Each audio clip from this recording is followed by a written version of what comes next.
Um,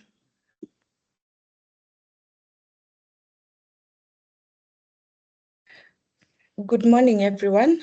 My apologies. We begin 4 minutes late. I hope I'm audible, Maureen. Am I audible? Yes, Jackie. Okay. Thank you. So thanks everyone for joining our webinar this morning. My name is Jacqueline Kagume, and on behalf of the Institute of Economic Affairs, I welcome you very warmly to our 26th webinar of 2024. The Institute of Economic Affairs is a public policy think tank, and our mission is to inform decision-making in Kenya through policy innovation, through research, through informed dialogues, and just to provide that platform for informed public policy debates. So we are very glad that you've taken your time to and considered this discussion today important. And I'll share shortly why we are here. Again, as part of the IEA's background, the IEA works across 6 program areas. And our meeting today, you've seen in the title for the discussion, it's to discuss, the topic is democracy is not essential for economic development. That's the title of our discussion today. So it's a statement that has been said in many fora, and we'll be deconstructing or having a discussion around that. We are convened here today by one of IEA's programs, which is the Popular Economics Program. And basically, their work or this program studies topical issues in public affairs in Kenya and is basically dedicated to elevating public knowledge on, among other things, the role of economics in development and in shaping effective policy solutions. So one of their flagships projects, or one of the things that they have done that has been remarkable over the recent past, has been to undertake a study on what we term as economic fallacies. So basically, critiquing or deconstructing common claims that are made about the economy, how the economy functions, and implications for certain policies. So basically deconstructing claims that are stated as facts, but not founded or supported by sound economic principles. So as part of that, this being a flagship area for them, they developed a book titled The 52 Economic Fallacies that was launched sometime in 2022.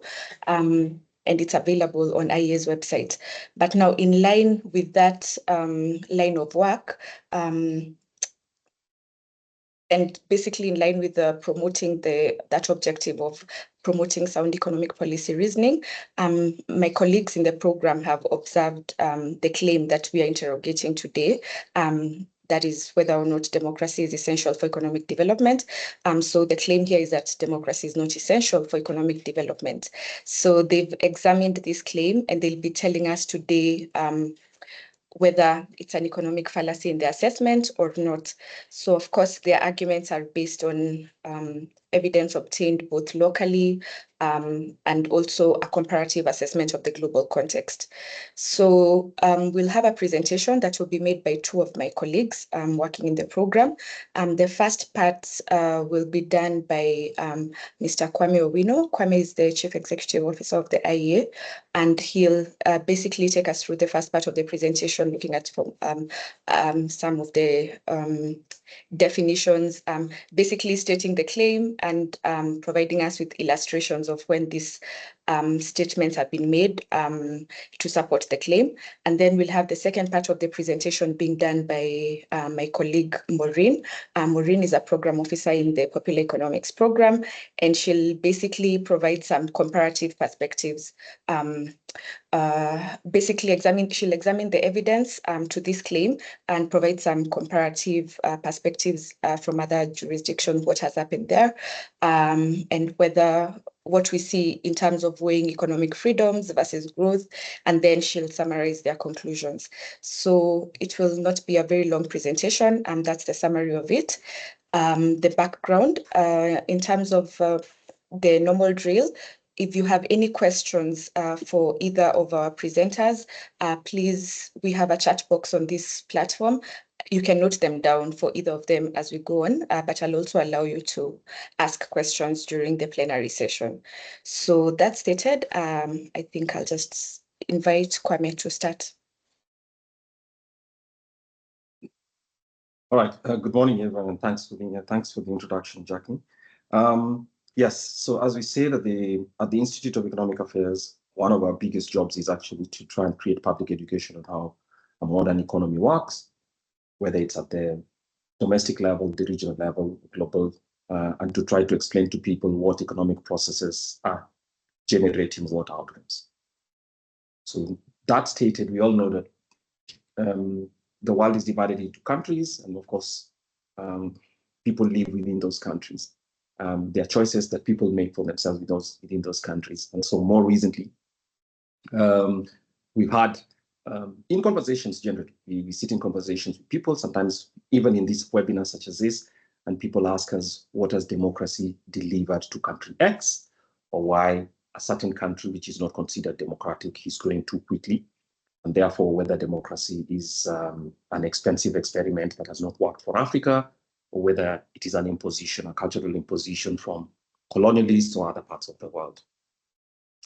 Now, those are, excuse me, those might be polemical arguments, but I think contained within them are certain assumptions, and those assumptions are material in the sense that they determine how people may live. So the first thing we'll go about here is to ask ourselves, what is an economics fallacy, or a fallacy on the economy? My colleague Jacqueline has mentioned that, but let me just go through it because you have it in the presentation.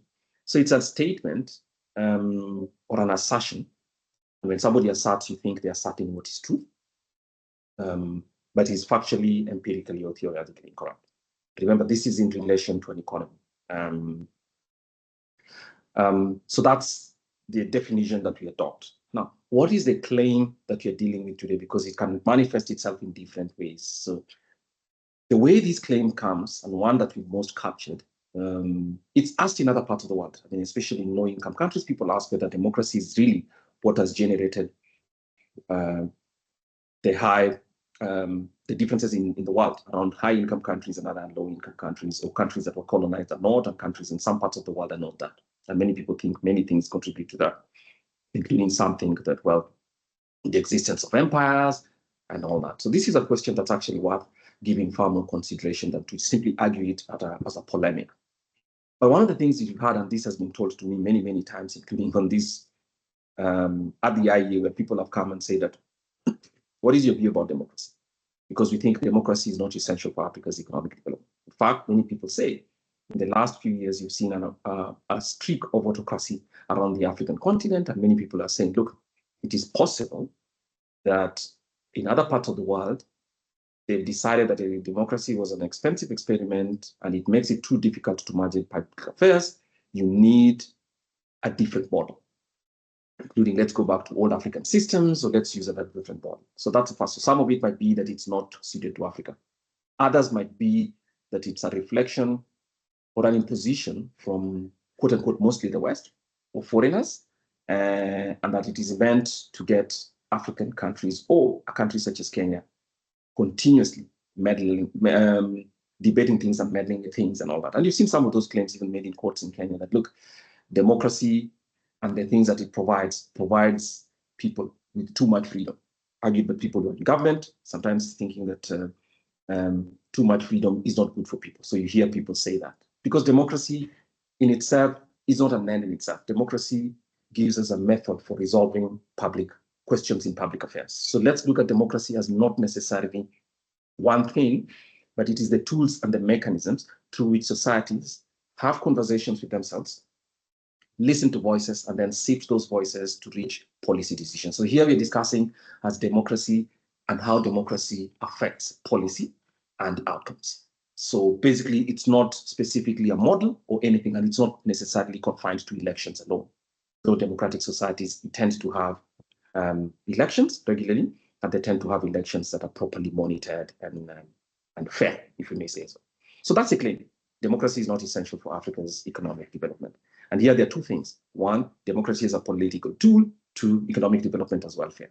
So you can see people debate the question about whether democracy as a political instrument, and that's debatable, but nobody ever argues that Africa or no society needs economic or welfare development. So we can all chase development, but must we chase it through this vehicle called democracy, or whether democracy alone is sufficient? So I'll illustrate some of those statements made so to make it look like we're not arguing with ourselves. And if you see here, some of those statements, as I said, are made by people who are debating informally. Some of it is polemic in social media, WhatsApp groups, threads, X, all manner of things on radio, TV stations, and all that. And it tends to motivate very strong feelings and attention. But some of it is very, very serious work stated in very high profile and made by very big by people we should consider seriously. And that's why at the Institute of Economic Affairs, my colleagues and I consider this something that's worth actually examining more closely.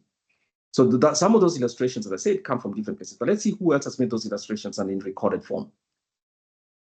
So on your left is a statement, why Africans are losing faith in democracy. This was The Economist in an article published last year, 2023, as you can see, in October, I think about October of 2023, on the left.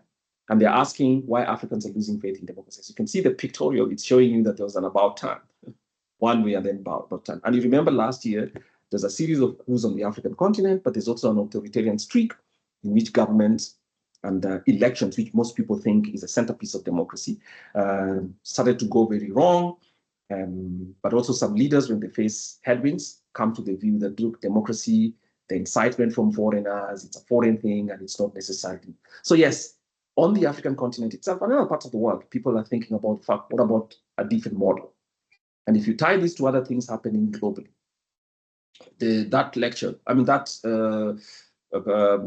article in The Economist, which we invite you all to go and read for yourselves, was asking these questions about why Africans are losing faith in democracy, suggesting that in an earlier phase, especially after the fall of the wall, the Berlin Wall, towards the end of the last century, there seems to be people had more confidence in democracy than now.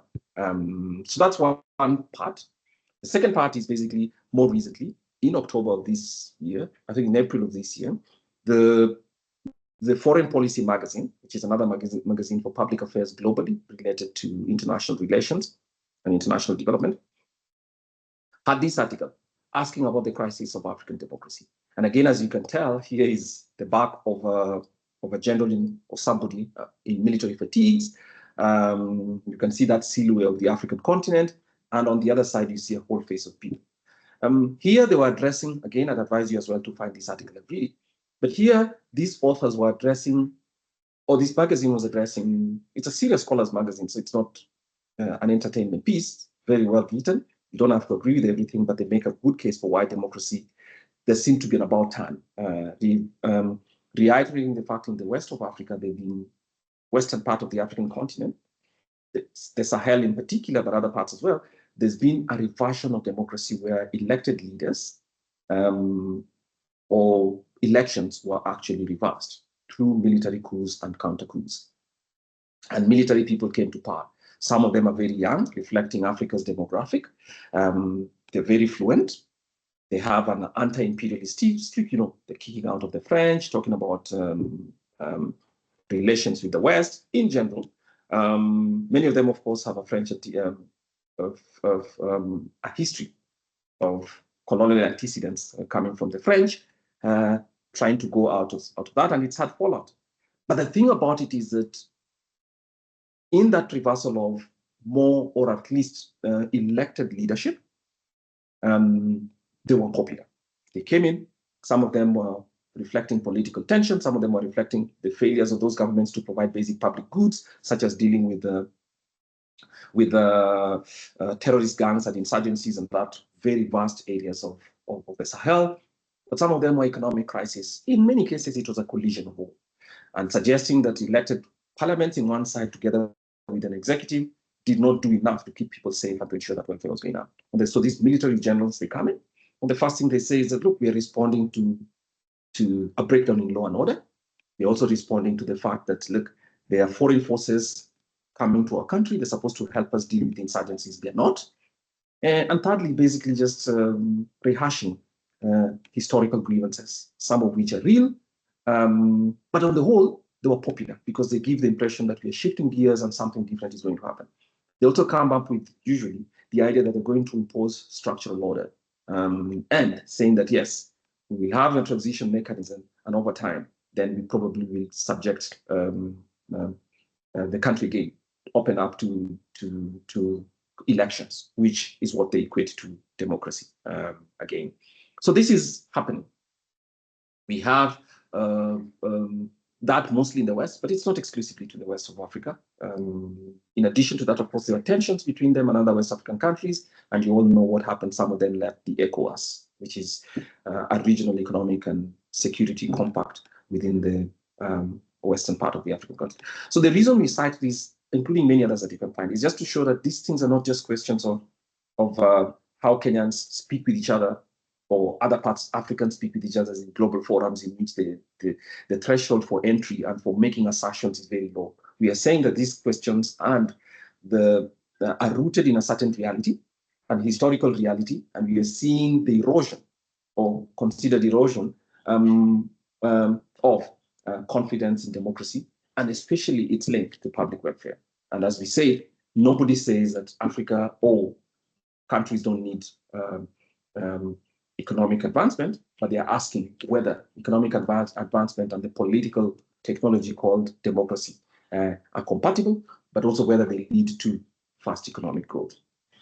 So those are the claims. So if you find these two, I think you'll understand one of these. Now, those are claims. Remember, our claim is whether democracy is a necessary part of getting economic growth and welfare, and sustaining growth in particular. So we go to something here and we ask ourselves, economic growth or human welfare advancement is measured most effectively through economic instruments. And it suggests to us that economic freedoms and political freedoms should go together. Now, because we are rebutting this fallacy, as we stated, we'll try first by going through what are the conditions that are required for economic growth to happen. And we know that African countries generally have the lowest levels of economic growth in terms of not just growth per se, but basically historically have had the highest proportion of citizens living in poverty, the least effective provision of government services, and obviously the highest amount of deprivation at household levels. So incomes are not very high, and you could use those as a proxy for economic growth, and that would be an acceptable and very sensible approach. But what we know historically, and what coming from economics theory and knocking into the realities, open markets tend to be lead to economic growth. Rule of law, which means a rule or governance based on formal legal systems with mechanisms for redress, transparent enforcement of law, and obviously where every member of a society or institution's power is born and authority is born in formal systems with declarations about how that power might be used, and checks, where checks are basically division of power between three, sometimes more arms of government. On the one side, we have the legislature who make the law. We have the executive branch of government, which executes public affairs or policy. And then we have the judiciary, which has, so basically that each of them is a counteracting force, and each of them has specific areas of their domain, drawing from a constitution or what is a basic national law. So the rule of law exists. The third one is the government science, which is basically what share of national resources, or let me say what share of the property in society is dedicated to government for the purposes of providing public goods and services. Then regulatory efficiency. How does government interfere or regulate the commercial relations, social relations between society, between individuals in society, between firms or between people and government, and at the same time between individuals and households and the other. The other, of course, is a transformative constitution, which ties back to rule of law. So there must be a basis for governing society based on what are agreed principles and basic rules of the game. So societies that have this tend to have, remember, growth and high income and welfare is never the result of a momentary thing. It is usually the result of sustained and accumulated growth compounded over generations in some cases. So because that is what is essential for growth, most economists will think that these five, there may be others, but these five descriptions are part of the essential basket that are required, or that need to obtain the facts that need to obtain before society attains growth. So basically, that's the background. Now, my role here was to state what the theory is, to cite certain evidence of serious questions around it, and then to talk about what we think are some of the preconditions for economic growth. Now, if these are the ones, then we need to now go to asking about what does the evidence say? Because yes, a claim such as the one we're examining, that African countries specifically, let me say it, the general claim is that there's no requirement for a society to be democratic to achieve economic growth or to achieve economic development. Or more specifically, the African case, that democracy is not essential, or democratic institutions are not essential for Africa to achieve growth. So when we go back there, ask ourselves, okay, what are some of the conditions that are identified, not only in economics theory, but empirically? Up here, these five things come up. They're not the only ones, certainly, but these ones are here. And we've tried to connect those to what the economic political arguments would be. Remember, again, there are two phases to this. Economic growth and welfare are economic outcomes. Democratic institutions or democracy itself are a mechanism for managing society, which is political management. So it is where what political methods are essential for achieving growth. Growth and economic welfare are not disputed, but nobody would say that Africa doesn't need it, or African society, or any society for that matter, doesn't need it. What people argue is what avenue or what vehicle you use to reach it. And many people think, some people think, as we've shown in those serious questions, that maybe for some societies or some eras, the democratic vehicle is not the one that gets you on that highway to sustained growth. So that's the theory. Now, my colleague will come in next to say, what is the empirical measured evidence that tells us whether this theory is true or not? So I'll ask my colleague Maureen to come in now. Thanks. Thanks, Kwame. Maureen, please go ahead. Okay, thank you. Yeah, my name is Maureen, and I'll be delivering the evidence, or rather, the empirical evidence as to why, the statement democracy is not essential for economic development is not true. So, moving on straight, these are the facts. This is a quote that you got from the Index of Economic Freedom 2024 that states a nation's capacity to develop and prosper hinges on its economic system and the quality of its institutions and economic freedom, prosperity and resilience, and these are undeniably and strongly linked. So it just states the economic freedom and institutions are sort of linked, and we're going to see this from a paper by the three people who won the Nobel Prize in Economics 2024, that is Daron Acemoglu, Simon Johnson, and James Robinson. And the the title of the paper that they wrote that made them won the Nobel Prize was "The Colonial Origins of Comparative Development: An Empirical Investigation." Yes, by the two, and they talked about two institutions, that is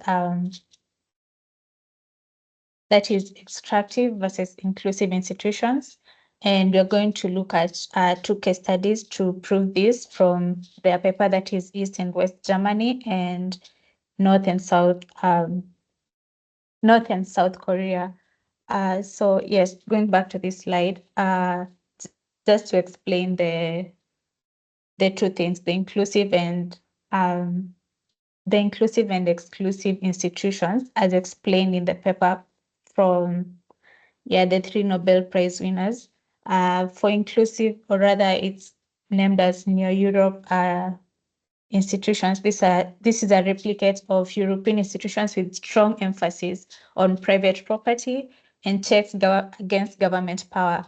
And they gave examples of Australia, New Zealand, Canada, and the US, whereby the colonizers, these are the Europeans who settled in these areas that were not they didn't have like disease-free environments. These are the inclusive institutions, whereby they settled there and set up institutions that sort of replicated what they had in the European settlements. And the institutions had like private property, then they checked the government power. Then we also had in their study, there was extractive institutions, which describes not much protection for private property and no checks and balances against government expropriations. And the transfer was for resources of the colony to the colonizers. And they gave the example of Congo, that sort of transported minerals to their colonizers, which is Belgium. So they were just trying to explain it's not about the colonizers settling in the communities, or rather the institutions that they set up that promoted democracy, that sort of spurred economic growth over time. And we'll get to see that in slides later on. And it's evident that economically free and dynamic societies have demonstrated repeatedly that they are able to improve standards of living and respond effectively to any crisis that may arise. So yes, in this slide I have highlighted East and West Germany, and I should have added North and South Korea.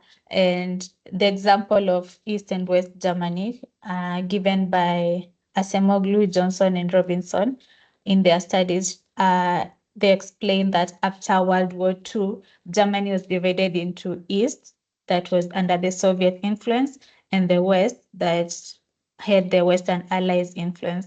So West Germany, that had the West Allies influence, that is more or less like adapted from the European colonizers, adopted market-based democratic institutions, while the East Germany was centrally placed and adopted the authoritarian system.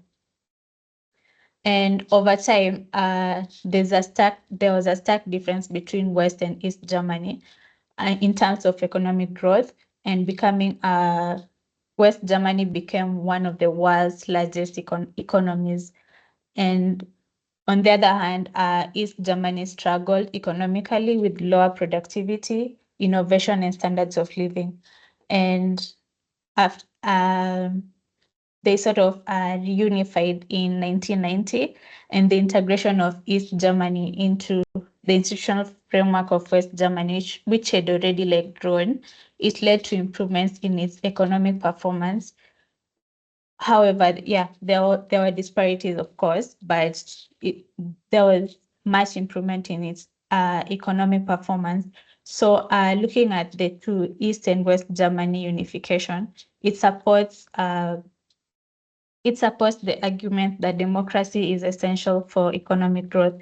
The other example is North and South Korea. Yes, after World War II, Korea was divided into two, there was North Korea that adopted a communist approach, while in the South Korea that was more market oriented, that had a more market oriented approach with democratic reforms. And yes, as usual, there's a big difference between North and South Korea. Yes, South Korea has policies favoring economic liberalization, export-oriented growth, and democratic governance, while South Korea transformed from a low-income. South Korea itself transformed from a low-income country to one of the world's leading economies, and we can see this through its technology. We have Samsung, we have Hyundai, among other things that come from South Korea. Then we have North Korea, which is centrally placed, and it has extractive institutions. It remained economically isolated and impoverished, and it relied heavily on state-controlled industries and receiving limited international aid. And yeah, we see that its institutions restrict individual freedoms, economic incentives, and innovation, and it has led to stagnation and widespread poverty. And until now, you can see that yes, there's a difference between North and South Korea. It's evident, and this shows yes, institutions that support or rather strengthen democracy.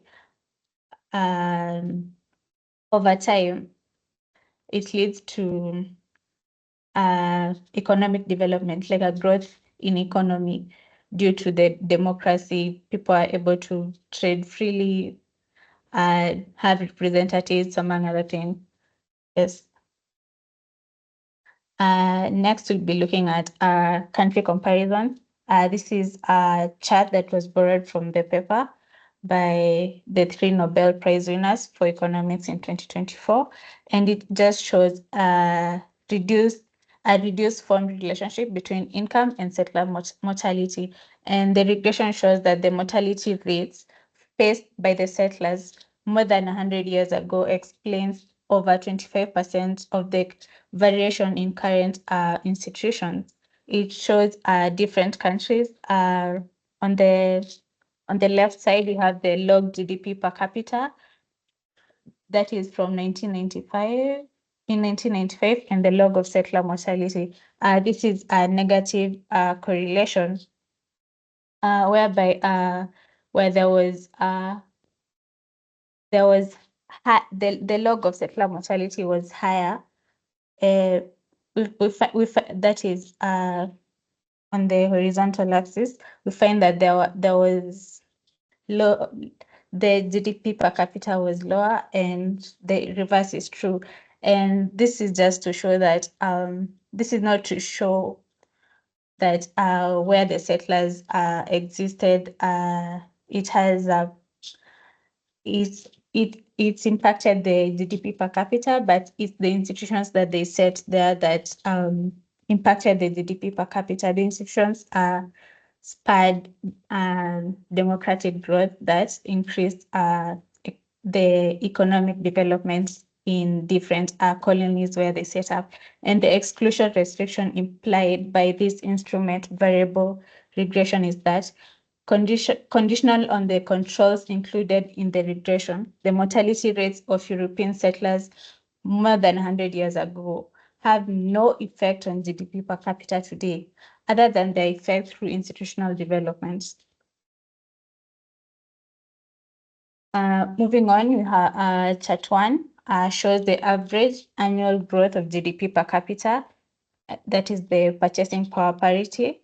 And the figures are the country averages in which both index scores and data on GDP growth are available over the same time period. So we have 30 years, you have 20 years, you have 10 years, and the past 5 years. The blue are the countries gaining economic freedom, and the pink are countries losing economic freedom.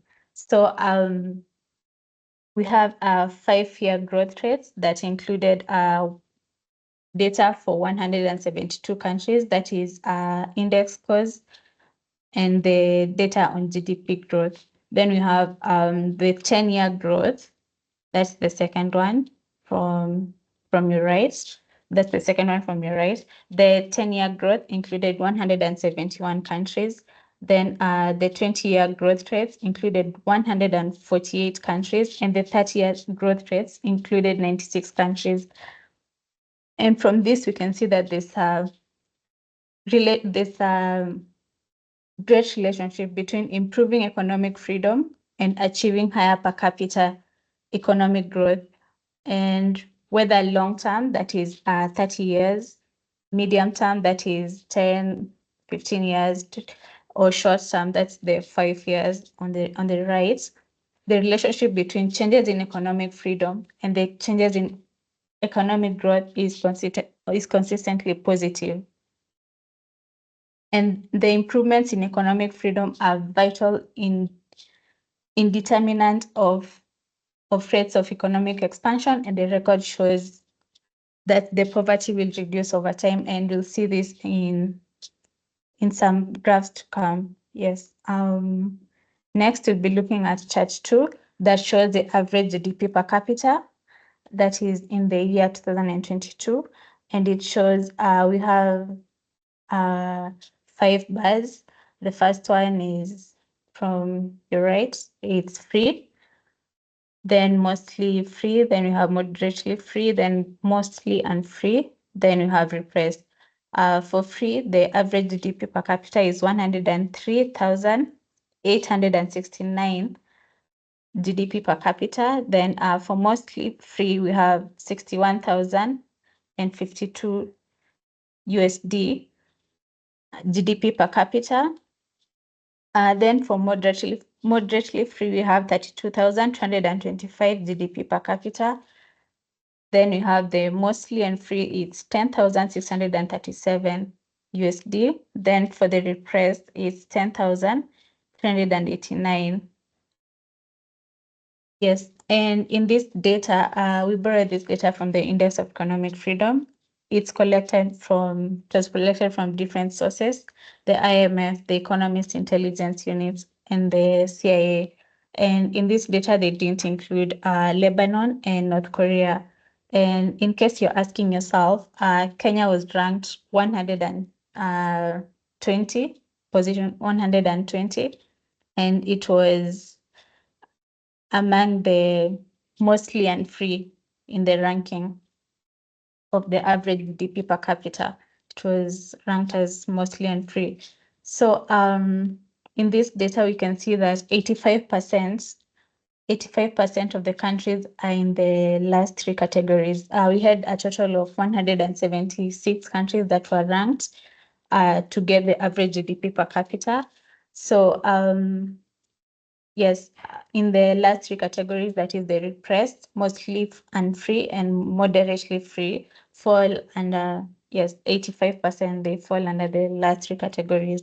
Then we have 54.5% in the category of the most unfree and repressed, that is countries that fall under, out of the 176 countries, 54% of them fall under, that is close to 55%, and it's more than half of the countries have a GDP per capita of less than 10,637. Yes, and we see that countries moving up the economic freedom scale show increasingly high levels of average income, and for countries achieving scores that reflect even moderate levels of economic freedom, that is 60 and above, the relationship between economic freedom and the GDP and the GDP per capita is highly significant. And economies rated free or mostly free in the Index of Economic Freedom 2024 enjoy incomes that are more than twice the average levels in all other countries and more than 5 times higher than the incomes of the repressed economies. Yes, this is shown in this chart 2. Then chart 3, which shows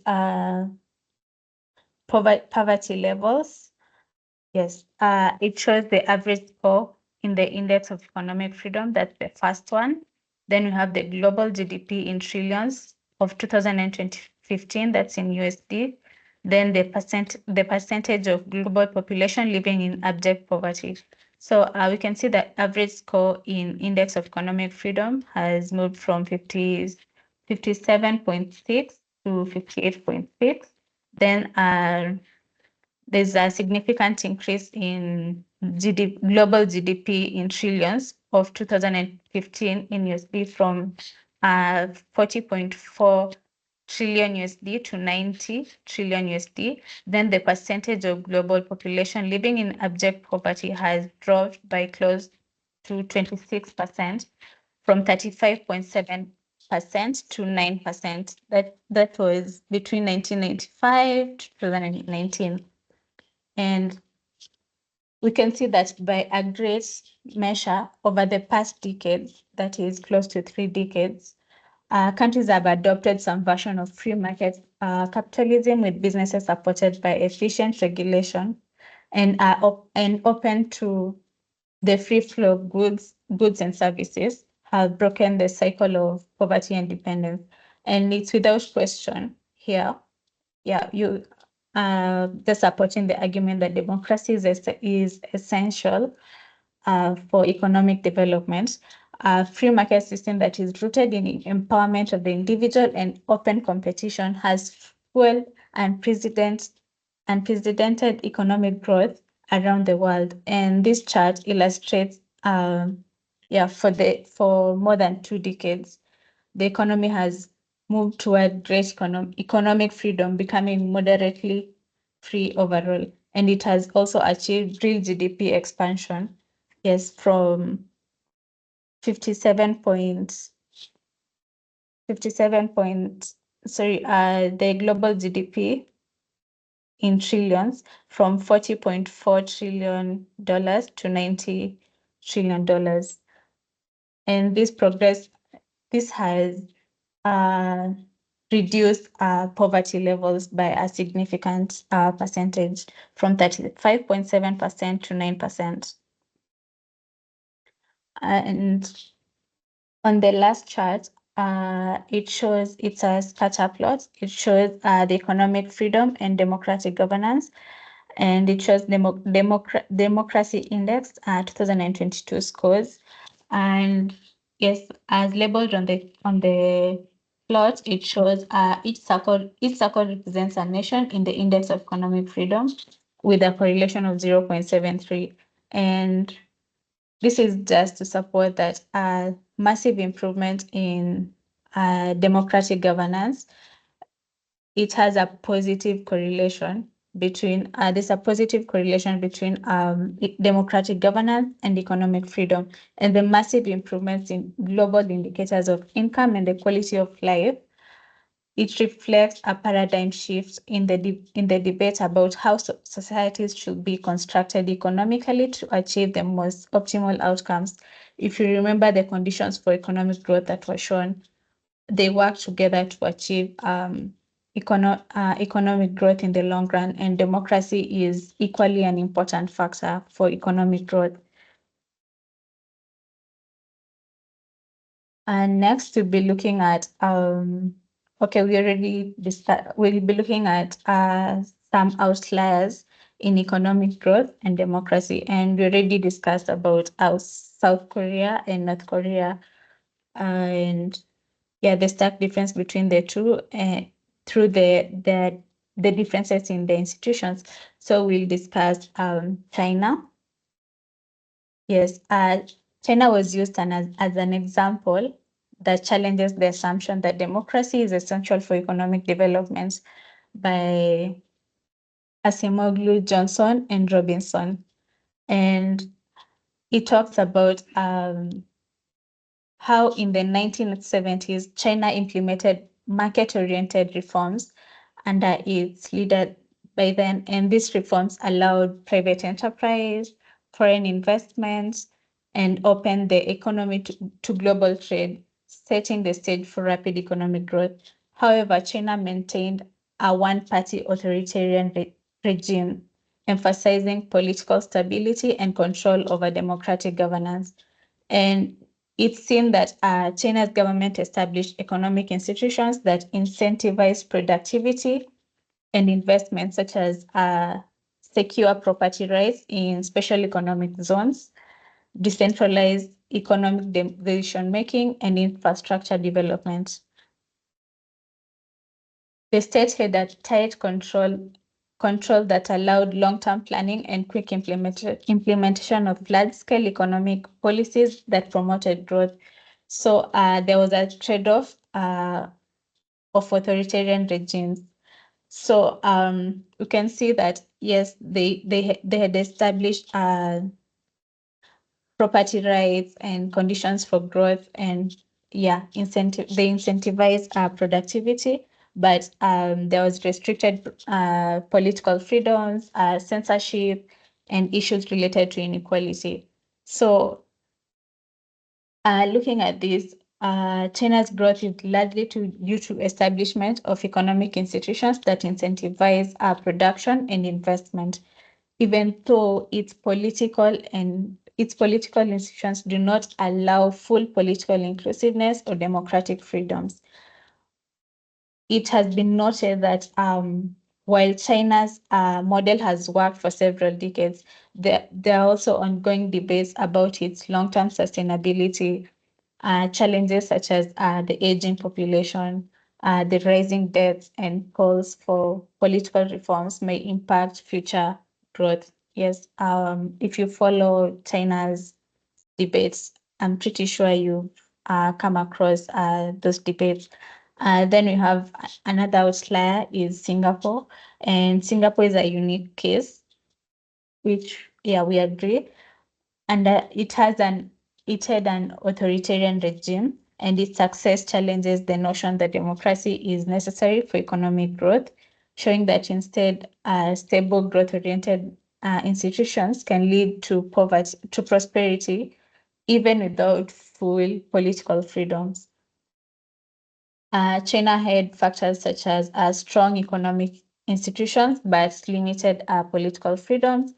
They also focused on trade and investments, and they also had social policies and human capital development, whereby they invested heavily in healthcare, education, and housing. And these investments improved human capital and the quality of life, contributing to sustained economic growth. And they also had strict policies on urban planning, infrastructure, social stability, and these have created high standards of living with low crime rates and minimal poverty. However, yes, as much as it's an outlier, and yes, it's argued that Singapore's model may not be sustainable in the long term if citizens demand more political freedoms and representation. Yes, from the air in politics that's been going around, coups and all manner of things. So, and there are also concerns about inequality and concentration of power within a small political elite. So it's a question of time whether this can be sustained over time, the authoritarian regime. So it's an ongoing debate, and something worth noting, we can see if we compare GDP per capita income, China has been rated among the repressed. If we go back to the chart on average GDP per capita, the purchasing power parity, China has been rated among the repressed with a GDP per capita of, it has a GDP per capita of 12,614.1, that is in 2023, while the US, which was rated as the mostly free, among the countries with the mostly free, it had a GDP per capita of, sorry about that. Yes, it had a GDP per capita of $81,695.2. That was in 2023 from the World Bank data. So yes, this is just still to support the argument for economic growth and democracy. They go hand in hand. Democracy is literally essential for economic growth. And to sum it up, why do we say this is a fallacy? The empirical test has shown that inclusive institutions are usually found in democracies. And just to mention a few countries from that were ranked the best from the Index of Economic Freedom. So we had an outlier in the top 4. We had Switzerland, Singapore, yes, among other countries that, yes, and New Zealand that were ranked among the top, the free countries. If you remember this chart on the free countries for the average GDP per capita, the countries that are free in terms of economic freedom. So most of the institutions or rather countries that are inclusive or rather have democracy and there's economic freedom, property rights, the rule of law, among other things, they are found in democracies. Then freer societies have higher incomes compared to, yes, societies that have been ranked as repressed in the Index of Economic Freedom. That is, if you compare China and the US with the GDP per capita of around 10,000 for China, and you have the US with the average GDP per capita of 81,000. So yeah, that provides more or less like an answer to that question. Then the Index of Economic Freedom shows that countries gain economic and political freedoms, that as countries gain economic and political freedoms, GDP growth rates grow faster than countries with lower economic freedom. And this is shown in data in this scatter plot and this chart. Yes. I think that sums up the presentation. Thank you. Okay, thank you. Thanks, Maureen. So that concludes the presentation. We started with the first part by Kwame, where he basically restated the claim, helped us understand that economic growth and welfare are actually not contested in any jurisdiction. The issue is, and why we are discussing this as a fallacy today, is the means or the tool to get to that economic growth.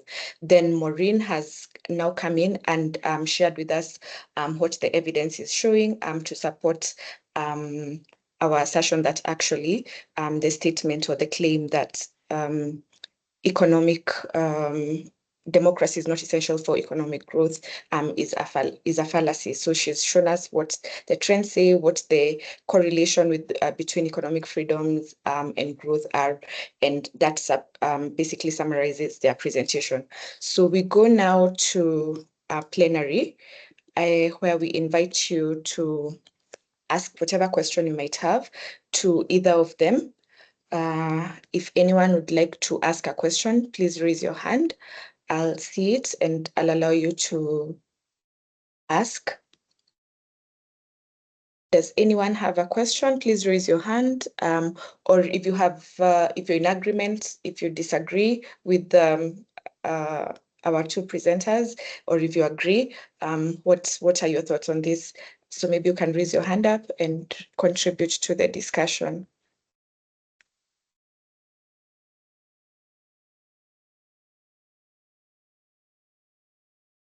I'm looking at the chat box and I don't see any questions here. I also don't see any hands. Would anyone like to ask a question? Okay, so maybe as they do that, I could just prod a little, ask both Maureen and Kwame, as our audience prepares to ask questions. One of the critiques that we've had being one of the recurring things that we've had as a critique for democratic systems is that they are more prone to implementing populist policies, given that most democracies have to adhere to political cycles or election cycles. So they tend to focus on short-term gains over long-term stability or long-term growth. So from the evidence that we've seen, is this supported? I know we've already shown that it's a fallacy, but particularly in terms of the short-term gains and the populist policies, what in your view would you say to that claim that democratic systems tend to be more focused on implementing populist policies, and so by the time we have a new cycle, for instance, election cycle, governments are not able to implement or what they're implementing is not sustainable in the long run. What would you say to that? And also, is there a balance? How can democratic systems balance the need for sound economic policies with basically long-term growth? So that's just to, you can respond to that. I now see a question. There's a hand up by Frederick. Frederick, you can unmute yourself and ask your question. Mine is not actually generally a question, but even a compliment. Thank you very much first for your presentation. The first bit which actually you would have added is more or less on leadership. Leadership plays a very big role in democracy. If you take a case like what we have here in Kenya, it's all about leadership. Because the leadership that be knows that there's corruption, but they've tolerated it. The leadership that be knows very well that if they overtax us, we will not have any disposable income, but they are still overtaxing us. So it's all about leadership. Because if you look at it critically, countries which are even less democratic, like Rwanda, as compared to us, are doing far much better, simply because of the leadership. In that case, therefore, you are very right to say that democracy is not necessarily a facilitator for economic development, because what is happening in Rwanda is not democracy. It's actually just one leader being elected because the people there gave up. So what the major impact here, or the major thing which actually affects most countries, is on leadership. Do we actually elect the right people? My answer is actually no. Those who elect the right people actually propel their countries to very good levels by anchoring on democracy. But in most cases, we actually elect the wrong people. Look at like our case. We have elected the wrong people to parliament, the wrong people to Senate, then a leader who is overtaxing us to the extent that we have more or less nil disposable income. So your presentation is very right, but that bit of leadership ought to have been included because it propels a nation to a level which is actually leading to a more clear economic development as compared to just the democracy in itself. Thank you very much.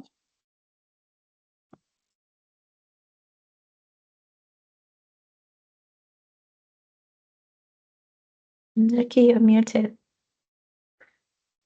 Sorry, thanks, Frederick. Let me just clarify that the presentation that they've made, the title of the discussion was that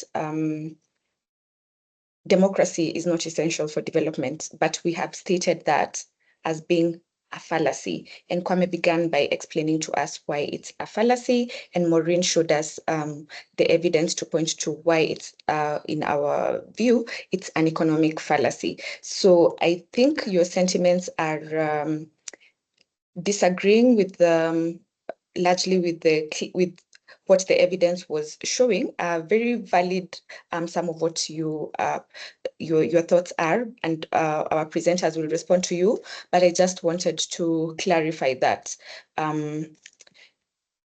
it's actually your statements are actually in contrast to why we are saying that that statement is an economic fallacy.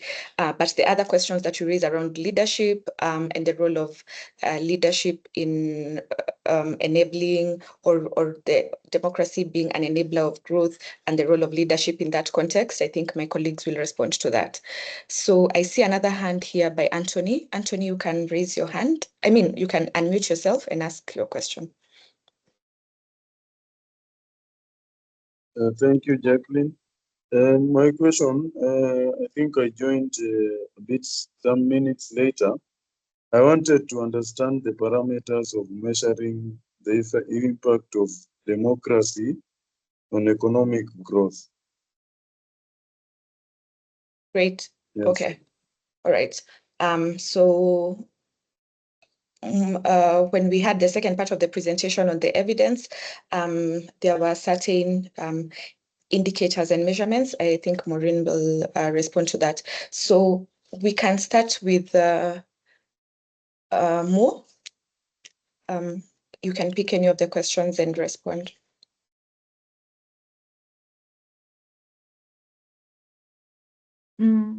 Yeah.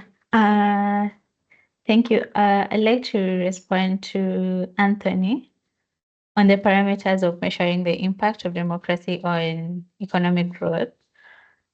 Yes.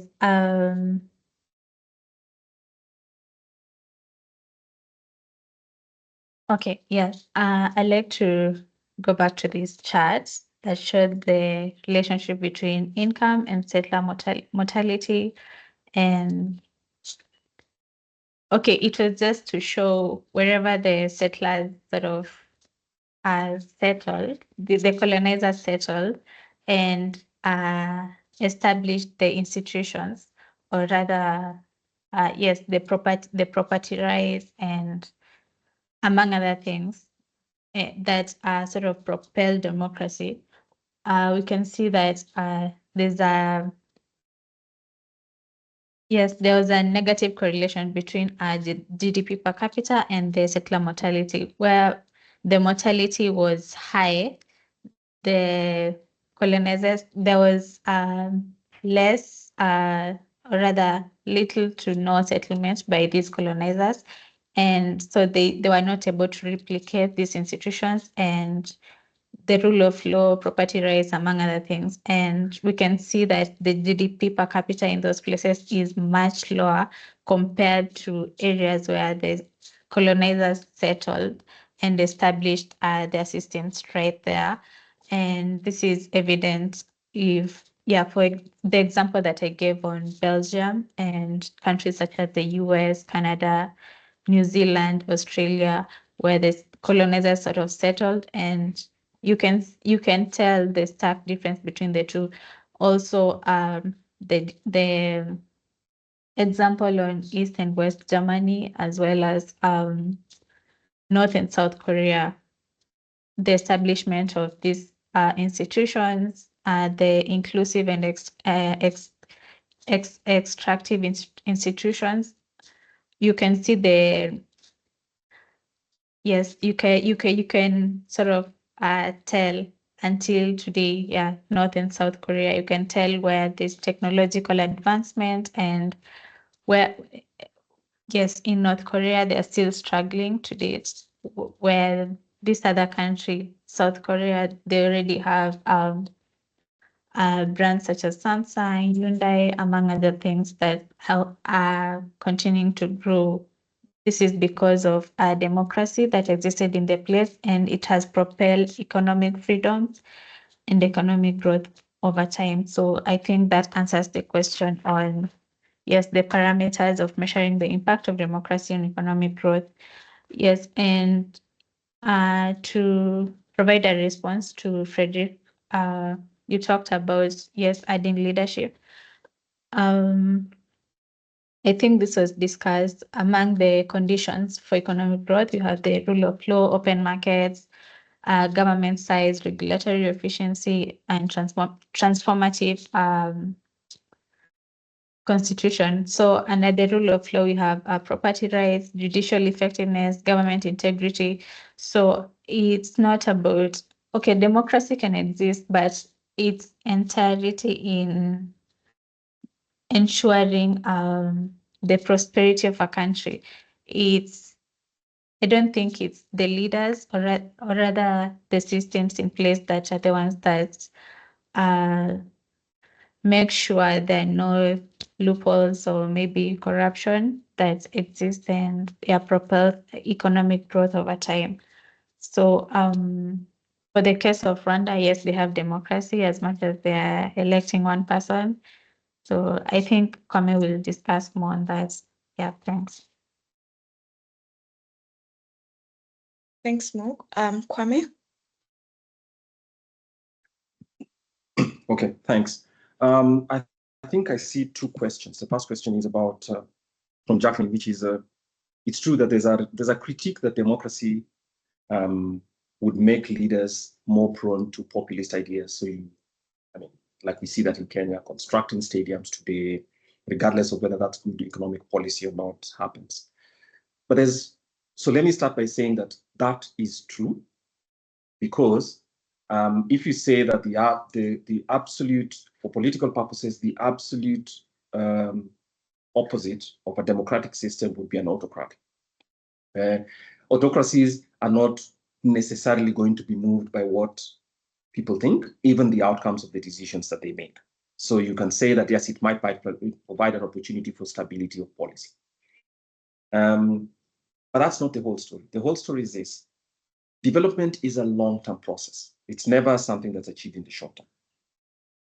Democracy is a technology that allows people over time to assess, to conduct an existing evaluation over time. And therefore, on that basis, democracy is self-correcting. By using the word self-correcting means, even if a leader is well-meaning, but they've put together a policy that has not worked or has harmed people, then in a democratic system, people have the opportunity. A democratic system is like a market, where if you're selling something that gives a big promise, and then over time, people realize that the product is defective. By product here, I mean, say, the policy, then people will cease to buy it. And the way you get that feedback is you get that feedback through that market mechanism. And that's why democracies proximate market mechanisms, because people are telling you, look, we cannot elect you anymore. Or through a facility such as public participation, which in Kenya is being derided, and we have to be careful, we must accept it as part of democratic institutions. It's a mechanism for feedback by saying, look, the social health insurance thing that you're talking so loudly about, which you're telling us you bought fantastic infrastructure for almost $1 billion, it is not working. I went to hospital today and I was unable to get the services that you promised. So basically, democracy allows us to give a report card as frequently as we can. Autocracies which seek stability do not. And so you can have the same policy, and there's no feedback going back to the leaders, which allows them to make the adjustments that are required. So they will respond as they wish. That matters because development is a long-term thing. And so this ability to take stock on a day-by-day basis or on a regular basis, whether through elections, whether through annual participation, whether through public participation frameworks, allows for that correction to take place. So we see those as some of the different tools that democracy provides. And in our view, democracy provides more of those tools than will be available in alternative systems. So yes, the argument is not two things. The argument is not that democracies would always lead to the perfect outcomes. The argument is democracies allows us for stock taking on a regular basis, which allows everybody to consider whether the decisions that have been made are the correct ones or not. I think that's what democracies allow. And that's why elections or any mechanism for controls allows us to ensure that people can question and say, look, this is the policy that's been here. And so the self-correcting mechanism that democracies have are analogous to the self-correcting questions that exist in a market price system, which is open, allowing people to vote again with their money, as they also vote with their vote-winning political systems. So that's why democracy gives us that. It is never the claim that democratic systems are necessarily perfect. It is that because we live in an imperfect world, the opportunity to receive feedback on a regular basis provides a correction mechanism throughout the long journey of human development. So that answers that question. You ask a second question, how can democratic systems balance that need for sound policy with growth? Again, this is it. In open systems, again, for the Institute of Economic Affairs, that's very important for us because we operate in a society. The IEA exists as a think tank to provide alternative voices. You only provide alternative voices in more open systems. Because in an open systems, one of the things that first happens is there cannot be an alternative voice. Because what is that alternative voice telling? The king or the autocrat who's all-knowing. And that's why when we mention some of those societies that we even admit are not as democratic, but that we think are growing fast, I'd ask, what's his name? Frederick, to look at the income levels and the structure of the economy between Kenya and all East African neighbors and try and correlate that to their level of democratic development. And then let's come back and have this conversation again. I think you get a different conversation.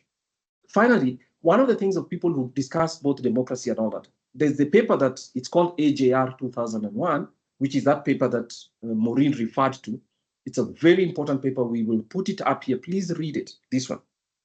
These three gentlemen found out, from what they find out is this, answering Anthony's question.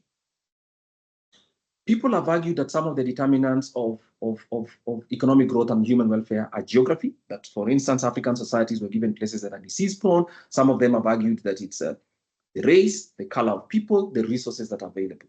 This paper is essential because it did two things.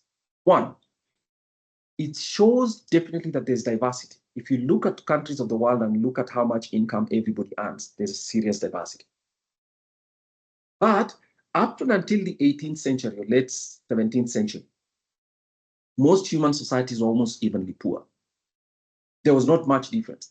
When did those differences start? So that's one historical fact. It's not even a question of debate. And therefore, then they find out that, look, if you look at the most, the highest income societies in the world, even if you measure by the list that Mo gave you, you're talking about Singapore at the top, you're talking about Taiwan, you're talking about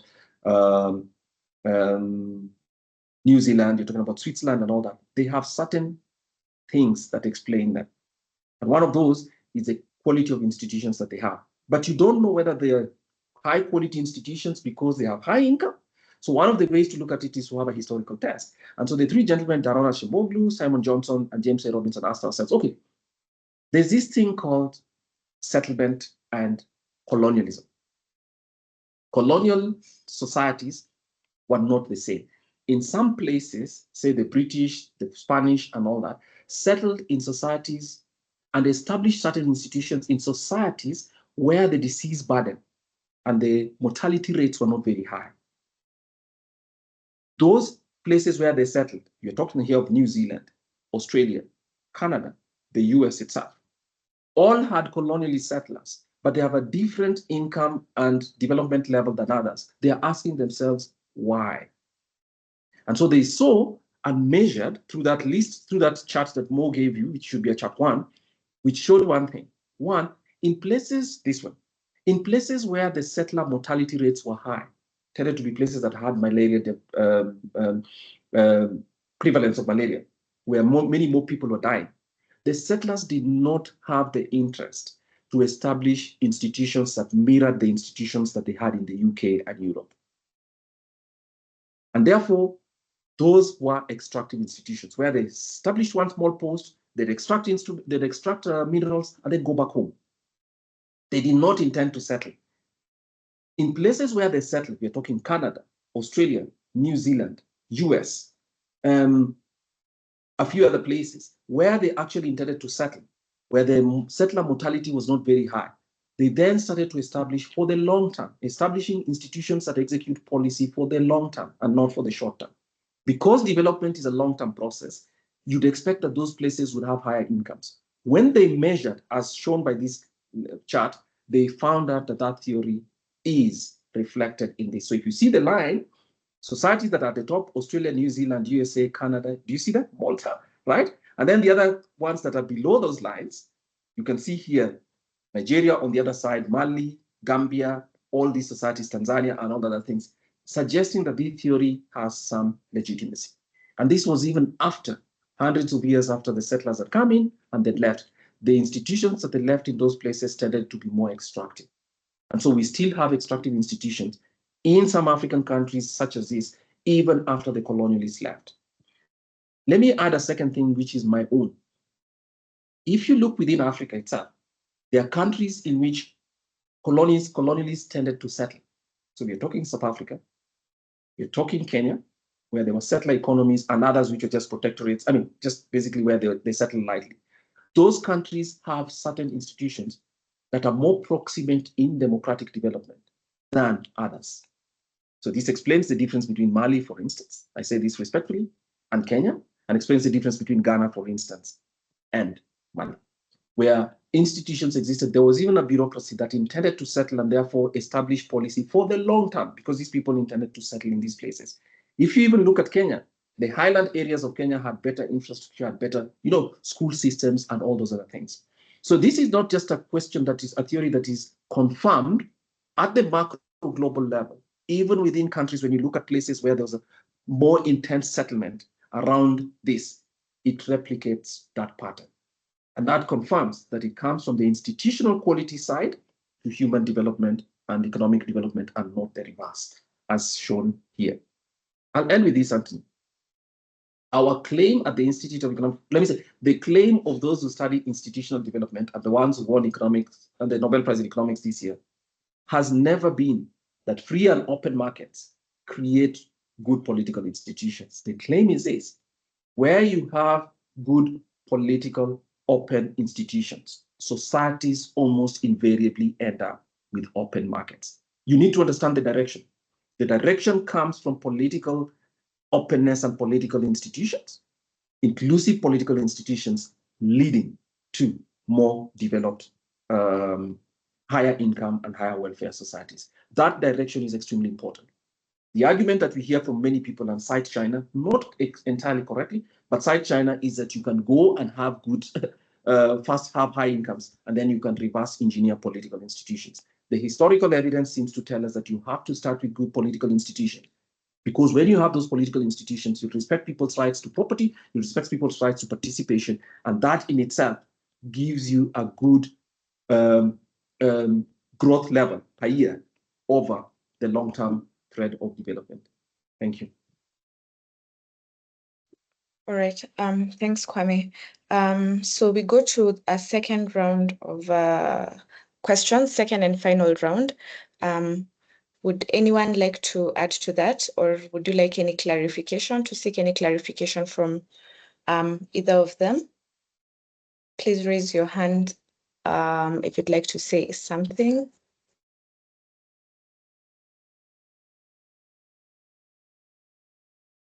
I still don't see any questions on the chat box. Before I close this, I want to give one final opportunity for anyone who'd like to ask something or seek a clarification in the next 30 seconds. If not, so I think both Maureen and Kwame have done a great job at making the presentation and clarifying, making the arguments. So maybe that's why we don't have any further questions. So I'll ask them to make in a minute any closing remarks so that we can summarize, we can close this. So Maureen, your closing remarks. Okay, thank you everyone for attending the webinar. Yes, okay, until this point, I hope we've convinced you that, stating that democracy is not essential for economic development is a fallacy. And yes, please like Jackie mentioned, the webinar was starting. Please pass by IEA's website. It's on the screen, and check out the other fallacies done by the IEA team. And also, please read the paper on institutions by the 3 Nobel Prize winners. And yes, thank you. Have a nice afternoon. Thanks, Maureen. Are you able to paste that paper here on this platform? But I'm sure everyone can Google and access this, and also the presentation will be available. So Kwame, your final remarks? Yes, thanks everyone for being here. We hope this has been useful, but the two things. One, we understand democracy as not necessarily just voting. It's a set of principles about how government and people interact and government institutions interact. The more open they are, the greater the diversity of voices that are allowed to be included, the better it is. So there are democratic institutions, and democratic development, just like economic development, a long-term thing. Development is a marathon, and that's why we think that democratic systems are more likely to get it better. So we're not saying that democracy should be an end in itself. It is a technology that allows a society to chase its long-term goals and to receive feedback, and therefore self-correction over time. We are also gratified that this year's Nobel winners were actually those who provided that kind of evidence in many papers and many books. It is not to say that we should take it as necessarily the concluding word or anything else, but I, like a few of you, are probably very persuaded that to seek democratic development together with economic development is to give society a good bet, because as is shown, over 30 years, societies that are more, opening up and more open, both economically and politically, achieve incrementally and are able to sustain growth for the longer term. So thank you very much. Great. So thank you. Thanks, everyone. So we've come to the end of the presentation and the end of the webinar today. Maureen has pasted the link to the paper on the chat box. So if you'd like to, you can access it there. And I think Michelle had also, yes, she had earlier posted the 52 economic fallacies publication. So for a quicker link, you can click on that. They'll make this presentation available as soon as we finish this webinar. So it will be available on IEA's website for anyone who's interested. I thank you all again for considering our discussions useful and for joining the debate this morning. We invite you to keep looking at IEA's digital platforms for other meetings and to continue having the engagement online. On behalf of the IEA, I thank you once again and I wish you a good afternoon. Bye.